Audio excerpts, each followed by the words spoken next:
higit pa sa nagtatagumpay. Sino mang ipinanganak ng Diyos ay dumadaig sa sanlibutan.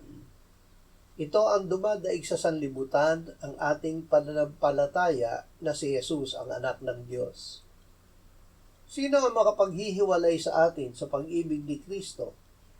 Ang kahirapan ba, o ang kapighatian, o ang pag-uusig, o ang tagutom, o ang kahubaran, o ang panganib, o ang tabak?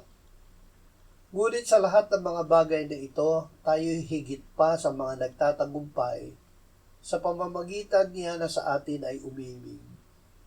Ako'y naniniwalang lubos na kahit ang kamatayan man, ni ang buhay, ni ang mga anghel, ni ang mga pinuno, ni ang mga bagay na kasalukuyan, ni ang mga bagay na darating, ni ang mga kapangyarihan, ni ang kataasan, ni ang kalaliman, ni ang alin pamang nilalang, ay hindi makapaghihiwalay sa atin sa pag-ibig ng Diyos na kay Kristo Jesus na Panginoon natin.